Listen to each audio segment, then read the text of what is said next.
أعوذ بالله من الشيطان الرجيم. بسم الله الرحمن الرحيم. حاضرین و سامعین کرام،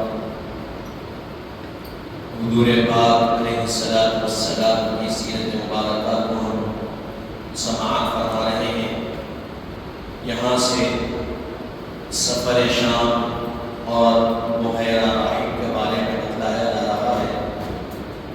حسب معمول حضرت ابو طالب نے قریش کے ساتھ جب بغرض تجارت ملک شام جانے کا ارادہ فرمایا تو حضرت نبی کریم صلی اللہ علیہ وآلہ وسلم کو بھی اپنے ساتھ سفر میں شریک کر لیا، اس لیے کہ انہیں آپ سے بے انتہا محبت تھی۔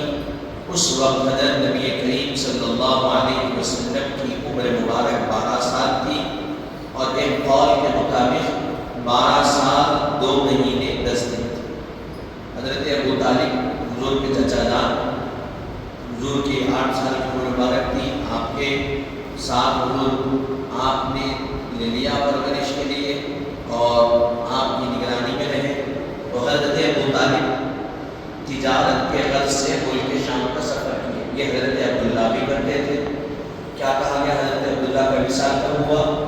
ملک شام سے واپسی کے وقت تجارت کے لیے گئے تھے، مدینے میں وصال۔ دادا بھی جاتے تھے۔ تو یہ جو تجارت کرنا ہے یہ حضور کے آباء و اجداد کی سنت ہے اور خود حضور کی سنت مبارک ہے۔ تجارت کیا ہے؟ تجارت اس کو ہوتے کاروبار، بزنس۔ یہ کیا ہے؟ حضور کی سنت مبارکہ۔ تو حضرت ابو طالب جو ہے تجارت کے غرض سے ملک شام کا ارادہ فرمائے تو حضور کو اپنے ساتھ لے لیے سفر میں، اس لیے کہ حضرت ابو طالب حضور کو اپنے سے دور کرنا پسند نہیں کرتے۔ ایک لمحے کے لیے بھی اپنے سے دوری حضور پاک علیہ السلام کو گوارا نہیں تھی۔ تو آپ کیا کیے؟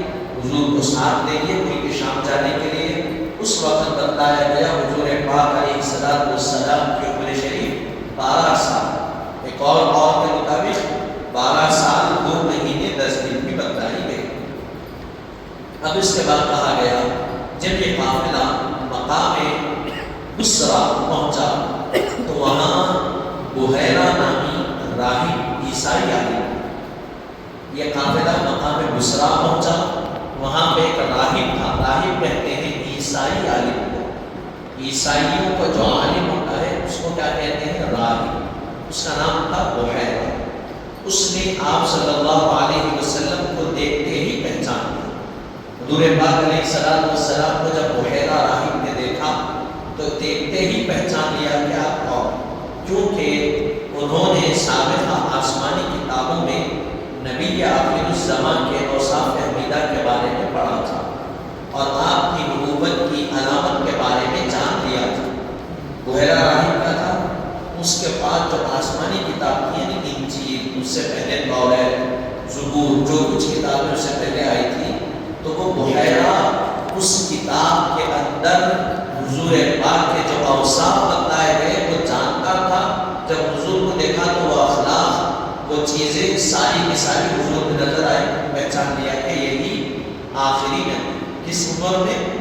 12 سال کی عمر مبارک۔ اس لیے بحیرہ راہب سرکار دو عالم صلی اللہ علیہ وسلم کا دست اقدس تھام کر قریش سے کہنے لگا یہ تمام عالمین میں سردار۔ بحیرہ راہب کا کیا؟ حضور کی عمر مبارک کیا ہے؟ ابھی 12 سال۔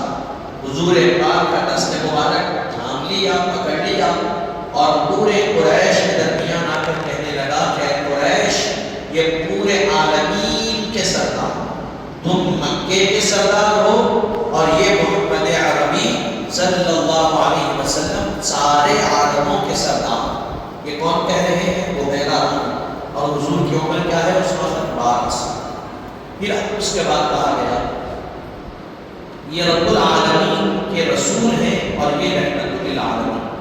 بحیرہ راہب کیا کہنے لگا؟ یہ رب العالمین کے رسول ہیں اور یہ رحمت للعالمین ہے۔ یہ بحیرہ راہب نے کہا۔ اللہ الحمد للہ رب العالمین، اللہ کیا ہے؟ سارے عالمین کا رب ہے۔ تو اللہ نے حضور کے بارے میں کہا تو ارشاد فرمایا وما ارسلناک الا رحمتا للعالمین، اللہ سارے عالموں کا رب ہے۔ اور اللہ نے کہا کہ محبوب جس جس عالم کا میں رب ہوں اس عالم کی رحمت آپ کسی بھی نبی کے بارے میں پڑھیے، یہ نہیں کہ کسی کی شان گرانا مقصد نہیں ہے، لیکن آپ پڑھیے، تاریخ ہے اور حقیقت ہے۔ حضرت آدم کو بھیجا تو کیا کہا؟ انی جاعل فی الارض خلیفہ، ہم آدم کو زمین والوں کے لیے خلیفہ بناتے ہیں۔ واتخذوا من مقام ابراہیم مصلی، ابراہیم علیہ السلام کے بارے میں ان کو کیا کہا گیا؟ مصلی عطا کر رہے ہیں، امامت کا۔ اور ہر نبی کو اللہ جب بھیجا تو ایک بستی کی طرف بھیجا، ایک قریے کی طرف بھیجا، ایک قوم کی طرف بھیجا، ایک علاقے کی طرف بھیجا، اور کہا کہ تم کو ایک قوم کی طرف بھیجا گیا، تم کو ایک بستی کی طرف بھیجا گیا، یہ علاقے کی طرف، یہ شہر کی طرف۔ لیکن جب حضور کو بھیجا تو کیا کہا؟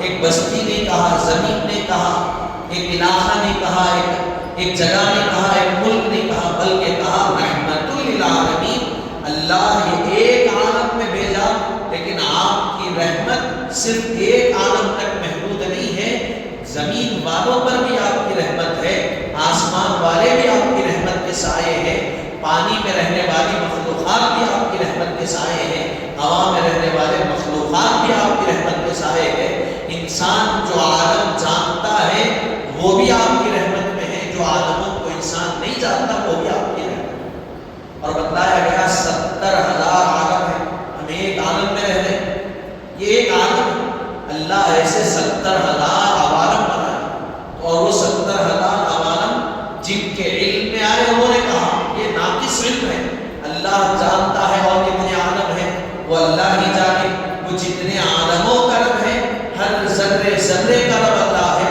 ہر خطے خطے چپے چپے کا اللہ رب ہے، تو ہر ذرے ذرے کی رحمت حضور کی داد ہے۔ یہ تو یہ کون کہہ رہے ہیں؟ بحیرہ راہب عیسائی ہے، وہ اس کا عقیدہ یہ ہے کہ حضور رحمت للعالمین ہے، اور اگر کوئی اپنے آپ کو نام نہاد مسلمان بتاتے ہوئے اگر اس عقیدے سے کہا ہے تو پھر وہ اپنے بارے میں سوچ لے کہ اس کا عقیدہ بہتر ہے کہ وہ بحیرہ راہب کا عقیدہ بہتر ہے۔ قریش نے کہا، اب بحیرہ راہب بول دیے، اب بولنے کے بعد اب سوال تو پیدا ہوگا کیوں ایسا بول رہے ہیں؟ تو قریش کے لوگ پوچھے آپ کو اس کا علم کیسے ہوا؟ کہا آپ کو کیسے اس کا علم ہوا؟ بحیرہ راہب نے جواب دیا، جب آپ لوگ گھاٹی پر چڑھ رہے تھے تو میں نے دیکھا کہ کوئی درخت اور پتا ایسا نہیں تھا جس نے ان کو سجدہ نہ کیا ہو، اور دھوپ کے وقت ان پر ابر سایہ فکر تھا، اور ان کے دونوں شانوں کے درمیان مہر نبوت تھی۔ بحیرہ راہب نے بڑی عقیدت اور احترام سے آپ کی خاطر پرتکلف دعوت کا اہتمام کیا۔ بحیرہ راہب سے پوچھے کیوں ایسا بول رہے ہیں؟ تو کیا کہنے لگا، جب آپ لوگ گھاٹی پہ یعنی ایک اونچائی پر چڑھ رہے تھے تو میں کیا دیکھا، آپ سب لوگ چڑھ رہے تھے، اس میں یہ لوگ یہ بھی تھے، محمد عربی بھی تھے، یہ جب چڑھ رہے تھے تو میں نے دیکھا کہ درخت کا ہر پتا پتا، ڈالی ڈالی، کونا کونا ان کو سجدہ کر رہا تھا، درخت کا ہر پتا ان کو سجدہ کر رہا تھا، اور میں نے دیکھا کہ دھوپ کا وقت ہے، چلچلاتی دھوپ ہے، سبوں پر دھوپ پڑ رہی ہے، لیکن ایک ہے در یتیم محمد عربی جن کے سر پر ابر سایہ ہے، اور میں نے دیکھا کہ ان کے دو شانوں یعنی دو کھانوں کے جو شانے ہوتے پیچھے کے، اس کے درمیان مہر نبوت اللہ نے رکھا، ان کے شانوں کو دیکھو، اس کے درمیان میں مہر نبوت لگائی گئی، نبوت کی مہر لگائی۔ تو یہ سب دیکھ کر میں سمجھ گیا کہ یہ پورے عالمین کے سردار ہے، اللہ رب العالمین ہے، اور یہ رحمت للعالمین۔ پھر اس کے بعد کیا کیا؟ بحیرہ راہب نے بڑی عقیدت اور احترام سے آپ کی خاطر ایک پرتکلف دعوت کا اہتمام کیا۔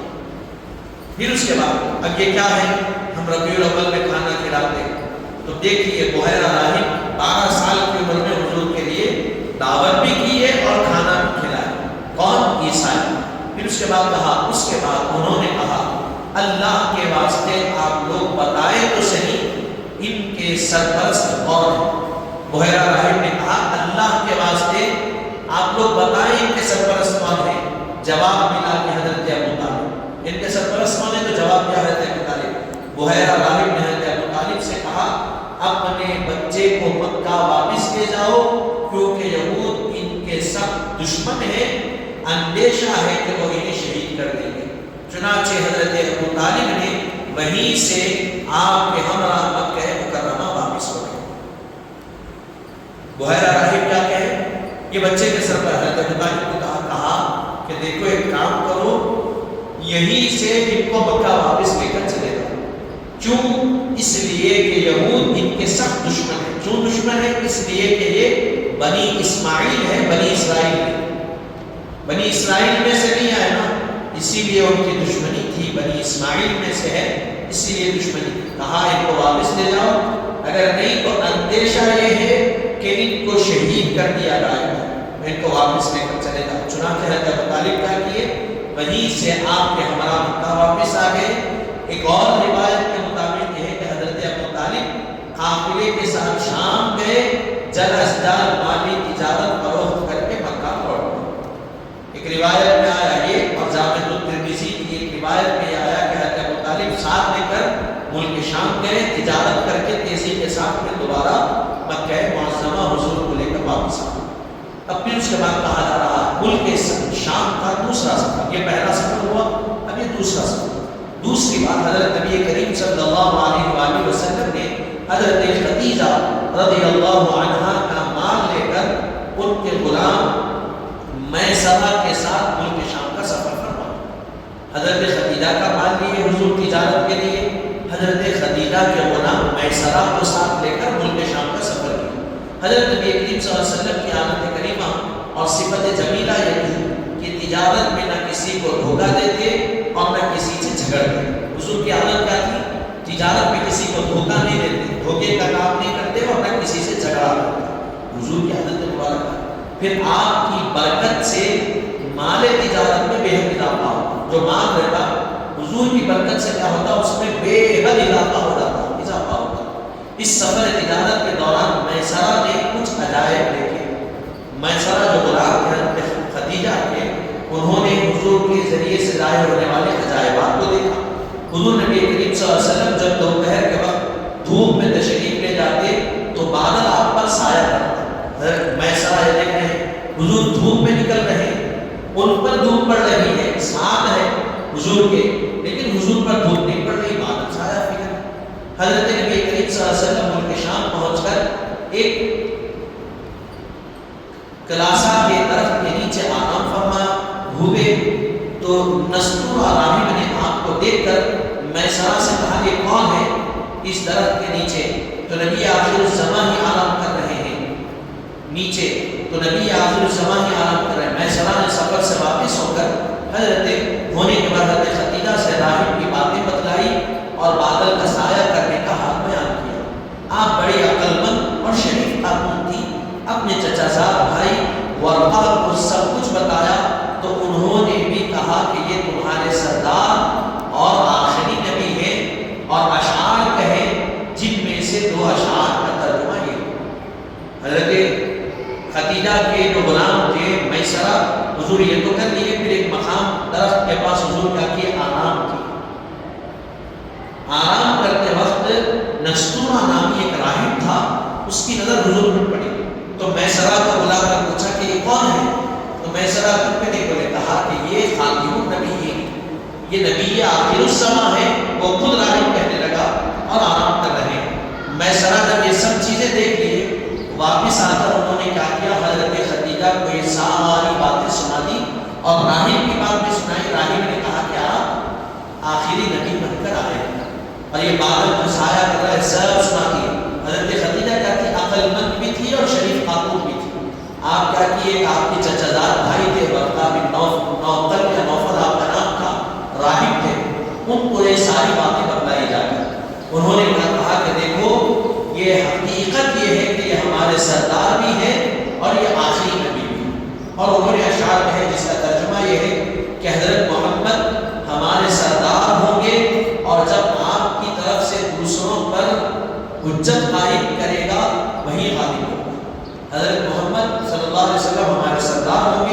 اور جو آپ کی طرف سے دوسروں پر حجت قائم کرے گا وہی غالب ہوگا۔ تمام عالم میں اس نور مبارک کی روشنی پھیل جائے گی، جو نور مخلوق کو گمراہی سے نکال کر سیدھے راستے پر چلائے گا۔ حضور کے نور مبارک کی روشنی پورے عالموں میں پھیل جائے گی، اور یہ نور کیا کرے گا؟ حضور کی نور مبارک کی روشنی ساری مخلوق کو گمراہی سے نکال کر سیدھے راستے پر لائے گا۔ یہ کون کہے؟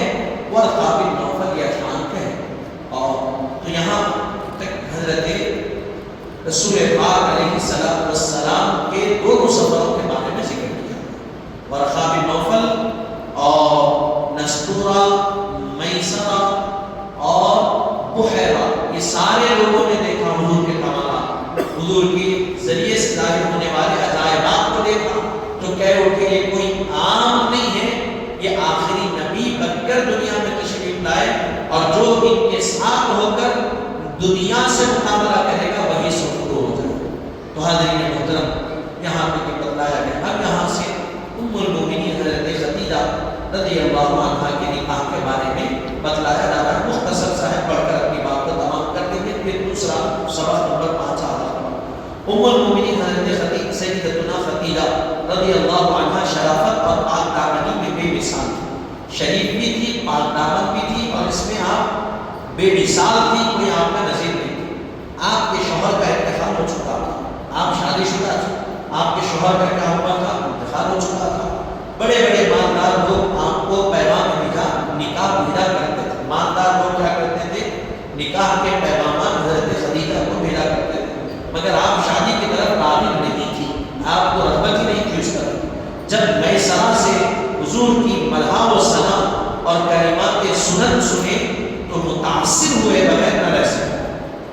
جب میسرہ آپ کے غلام نے حضور کی تعریف بیان کی، حضور کے اوصاف بیان کیے، تو حضور سے متاثر ہو گئے، اور کیا کیا؟ حضرت نبی کریم صلی اللہ علیہ وسلم سے نکاح کا پیغام بھیجا۔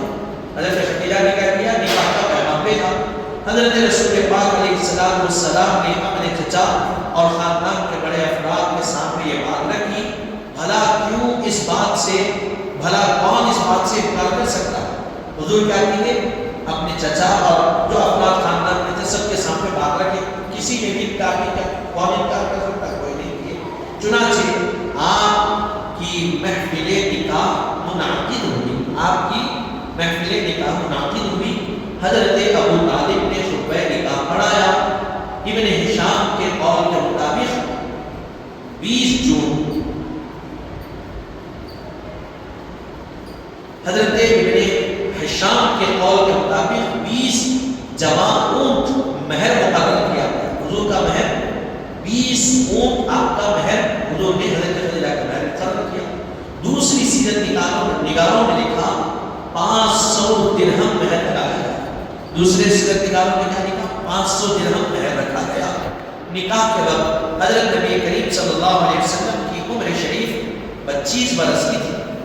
حضور پاک علیہ السلام کی عمر مبارک جس وقت نکاح ہوا 25 سال کی تھی، اور حضرت خدیجہ رضی اللہ عنہا کی عمر مبارک 40 سال تھی۔ حضرت خدیجہ کی عمر مبارک کیا تھی؟ 40 سال، اور حضور کی عمر مبارک 25 سال۔ آپ تقریباً 25 سال حضور کی خدمت اقدس میں رہی، اور ہجرت سے 3 سال پہلے 65 سال کی عمر مبارک میں آپ کا وصال ہوا۔ حضور کی خدمت مبارک میں آپ کیا رہی؟ تقریباً 25 سال حضور پاک علیہ السلام کی آپ خدمت مبارک میں رہی۔ 65 سال کی عمر مبارک میں حضرت خدیجہ رضی اللہ عنہا کا وصال